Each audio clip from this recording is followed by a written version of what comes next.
Good afternoon, everyone. It's Kirsten here for a Thursday Spa Business Break. So today's topic is going to be a little bit different in terms of the information. It's not so much about I'm telling you what you should do, but it's more about exploring a topic and, using that exploration to do some thinking and discovering maybe there has been some changes up here over the past couple of years. Now, the topic I want to talk about is how are you measuring your success? And I wanted to bring this up because right now we're, as far as spa owners, you guys aren't working right now. Hey, Cheryl, nice to see you. You're not working right now. We've kind of gone through the shock and we're, hopefully moving out of that kind of paralyzed place of doing nothing and starting to move into that evaluation period. And so I just wanted to bring up the topic of how are you measuring your success, because we've got some space and some time to do that kind of thinking. It's an opportunity for us to reevaluate not only our business, but why we're doing this, and to also take it a little farther and check in with ourselves as to, do I still want to be doing this? Because I've actually gotten quite a few messages and emails from spa owners. Some of them have been from previous clients I've worked with in the past, and it's really interesting that many of them have come forward to me and said, man, this almost couldn't have come at a better time. And what that means to them is that their business kind of became this thing that in a way almost felt a bit out of control. And so it's given them, the opportunity to be like, whoa, okay. When you're on the wheel and rolling, what you started with as far as goals and what you wanted to achieve, whether it was last year, if you were just a newbie startup, or whether it was 10 years ago or 20 years ago, a lot of times we get into this industry with a very specific focus and purpose. And we choose a measurement of success that defines our success. And a lot of times that has to do with, in our industry, a lot of times it has to do with purpose, because I don't think there's many people that get into the spa industry that don't have a sense of purpose as far as wanting to be in service to people in a way that helps them with their self-worth. We just happen to do it via aesthetics, whether it's skin or nails or lashes, whatever. But in our industry, it's very, very rare that we get people coming in it for any other reason than wanting to be connected with people and helping them feel better about themselves. Hey, Lisa, nice to see you here. So, however, we also tend to get caught up in naturally looking at financial goals as our measurement of success. Now, I find this an interesting topic because in my own life, money has been part of my measure of success, but really what money means to me, and I was able to identify this a long, long time ago, actually in my late teens, and that was money gives me options. It wasn't that I saw money as a status symbol. It wasn't that I saw money, and there was actually different times in my life where I did get caught up in that as far as, the kind of clothes I was wearing, what kind of car I drove, what my house looked like. It was easy to get caught up that when you live in a culture that's all about stuff and things and luxury items. And so it was actually when I sold my spa and moved to a completely different city that I realized that my measurement of success had actually changed. And more to the point, I think I was more remembering what money and success actually kind of did for me. And that, again, was about having choices. And I think particularly with women, when we are able to earn and when we have money in the bank, it's part of our independence. And for some of you, and many women around the world, when not having kind of that success marker of money also means that they're stuck in situations and maybe not very good situations. So I'm always curious as far as what everybody else considers their success markers. So definitely money is one of those success markers. But let's take it a little bit farther than that. How much money is your success marker? I think a lot of us in the spa industry, especially if you start off as solo, making that first $100,000 is kind of one of those markers. And the interesting thing about when you hit the $100,000 mark as a solo, all of a sudden your threshold for comfort and expectation of earning that pops up, right? So our success markers are definitely money. Success markers in our culture is stuff, things, buying things. And I find this is really interesting right now. And this is why I want to bring up the topic of what are your success markers? What makes you feel like a success? How do you determine you're successful?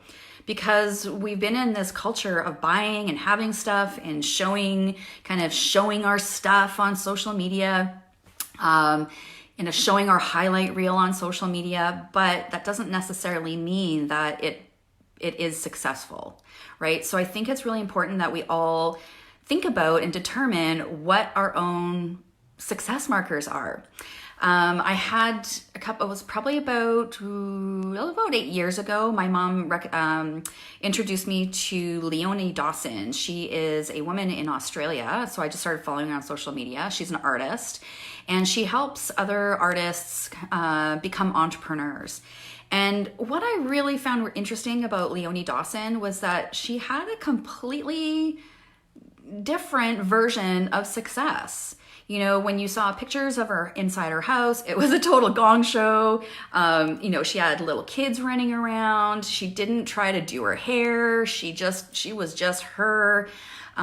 They lived in a little tiny place in Australia that, nothing's for you and I, as far as North Americans, if we looked at that, we wouldn't think that, she was super successful. But what I learned about her was that her success markers were completely different. Her success markers were about being able to have more opportunity to be purposeful in her work. She socked her money away and lived a very frugal lifestyle and a very simple lifestyle, but she was still making a lot of money, all right? So it kind of gave me this little wake-up call of, what are my success markers? And I think that for all of us, it changes throughout our lives.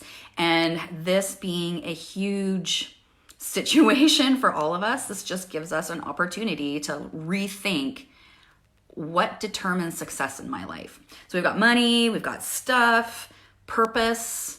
I think purpose is a really big one in our industry. If we're not feeling purposeful in our work, now I'm talking about when we are able to get back to work or when we were working with clients, if we don't have that sense of purpose, that's when burnout happens. Like, why are we doing this? It's not an easy industry to work in. It's not an easy industry to be profitable in. It's not an easy industry to attract talent and create a great team culture. It's just not easy. So we need to make sure that we have purpose in there. Now, if you are reflecting on your business right now and thinking and feeling that I feel like I've kind of lost my mojo, that is a really, really good realization, because being honest about that, like, I don't even know if I really like this anymore. That's okay. And in fact, that's actually really positive. I don't want you to be on a hamster wheel and just keep churning out clients and money and more team members if you're not feeling fulfilled. So maybe this is an opportunity for you to reevaluate. Well, if I'm feeling kind of burnt out anyways and kind of lost my mojo about why I got into this industry, maybe it's time to do some quiet thinking about, well, if I got to restart this like fresh slate, what would that look like? Would it look like just me? Would it look like still me and my team? Would it look like a change up in my team? Would it look like, serving a different niche that, you're feeling more aligned with? So all of those questions are valid. And I think they're very important for us to take regularly throughout our entrepreneurship. We have to, part of being an entrepreneur, I think I said this last week, has to do with being flexible.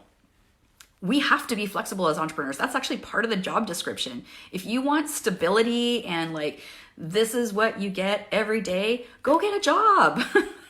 You have no business being an entrepreneur if you are unwilling to be flexible. But the beauty of it is when it's time to be flexible, you can be flexible. You can't necessarily do that in a job. So there's been a couple of times in my life where I've had some big, big chances to reevaluate what I determine as success. For me, it's definitely not the stuff anymore. I really don't care what kind of car I drive. I really don't care what kind of brand of clothes I wear, and I really, really don't care what brand of purse I have. Like, I really don't care at all. What I care about in terms of success markers, yes, I care about the kind of the number as far as what my earning potential is. I care about having a business that supports a team and their earning potential. I care about being purposeful in my work. And, when there's times where things get slow, that's okay, because I still have my purpose. And I lead from my purpose. I don't lead from how am I going to make money. I lead from what do I know my peeps need, and what can I do to provide a solution for them. It's the same thing as you do for your clients. Another one of my success markers is having time for myself, having time for my husband and I to go camping in the summertime, taking every second weekend to head off into the hills. That's going to be a little bit different this year. I'm not sure how that's going to work. But it's definitely not about the size of my house, all the furniture in my house. It's not about putting on a show at all. I just don't care about that anymore. And maybe that's part of getting older. I'm curious if we've got some younger spa owners here, if that's your success marker too, is just having enough, but having money in the bank, having savings to kind of carry you through when things get bumpy like this. And more than anything is having opportunities. And for me, and I think this is probably true for you, is opportunities for learning. If I want to take a course and do something a little bit different, I can if I have money in the bank set aside, I can take those opportunities when they come up. Any kind of education. And then the other piece is as far as, who knows what happens with our industry. Many of you might be actually thinking of doing a big pivot. I've considered that thought too. Like, what if our industry doesn't make it? And I'm not trying to be negative, but I like to just think about and play out these scenarios, because I need to play out the scenario until as far as I can go with that scenario. So if our industry didn't make it, that impacts my business. What am I going to do?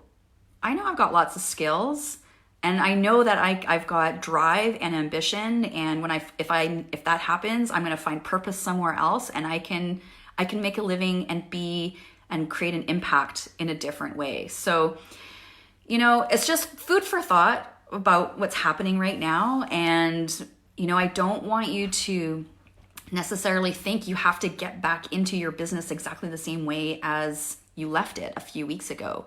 You can change it. But what we want to do is be very clear in our thinking about what we're changing and why we're changing it. So if you're one of those spa owners who is just like, I really freaking hated my business.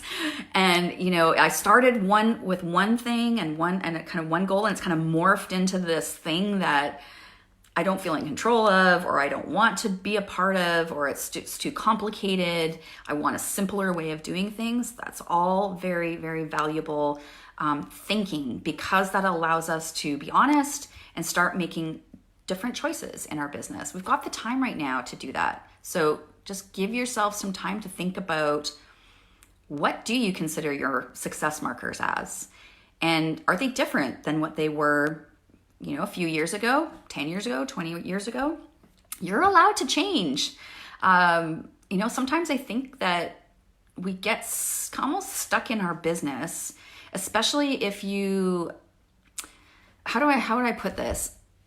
Sometimes we kind of get stuck being a certain way in our business, operating a certain way in our business, and we feel like we can't change because our clients expect us a certain way, expect us to provide a certain service, to, to kind of be a specific brand. But I want you to know you can change all of that if you want. Sometimes you just need permission, and that permission comes from you. Might come from me just saying this. You have permission to change. If you want to reinvent yourself in your business, if you want to reinvent yourself in your career, go for it. Do it. If that feels like the right thing for you, that's okay. You don't have to stay doing what you were doing. And maybe this was a really crazy, disruptive opportunity for you to actually stop and be able to think about what you wanted and how you see success in your life. So, this really isn't about you should do this or you should do that. It's, this is all going to be very individual, but I think it's a great place to have dialogue and conversation and share with each other about, what do you see as success marker? If you see one of your success markers is having, the money to be able to buy a $500 purse or $1,000 purse, go for it. That's yours. Not mine, but it's okay. It doesn't really matter. It all has to do with what does it for you. Now, I did want to give you a little takeaway. Cheryl, you said definite options, having security of a healthy savings account. Absolutely. And I think that for many spa owners who've been riding the line very closely, as far as kind of profitability and cash flow, these are the spa owners that I'm talking to right now, is that you may want to if you've been riding the line with cash flow and savings, you definitely need to rethink how you've been doing things. Because in situations like this, it's enough to tank the business for indefinitely. Now, my takeaway for you for today is that how you determine success, of course, is always going to has to do with money. But what we can do with that is make a renewed commitment to ourselves and to our business to watch the money and the metrics more closely, because I know y'all don't do that as much as you should. It's one of those should things that we're like, I don't have enough time. I'll get to it later. And next thing you know, a whole year goes by without really tracking your key performance indicators of you and your team members.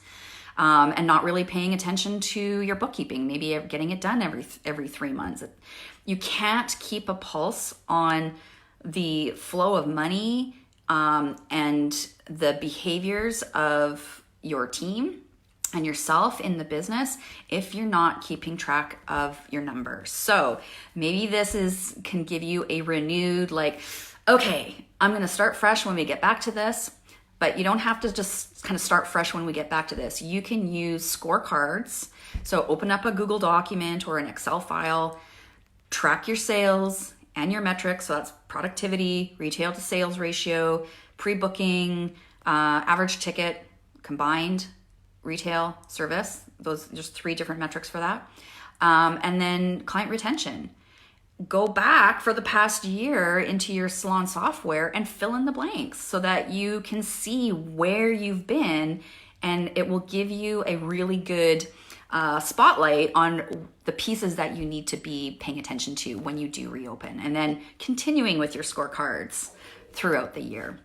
So money, yes, definitely a success marker, but there's other stuff that we can determine what we see as far as how we see as ourselves as successful. Doesn't have to be. Money gives us options and choices and opportunity, but it's not the end all be all as far as being a success, feeling successful, knowing that you are successful. There's all sorts of different ones. So I would love you to share what your success markers are. If you have something in particular, whether it's, a saving for a certain thing or experience, it's important for us to share this stuff so that we can glean ideas from each other moving forward. That's it for me for today's Thursday Spa Business Break. Just get the thing in here between your ears, thinking a little bit. There's no right or wrong answer. I just want you to explore the options. We'll see you next week.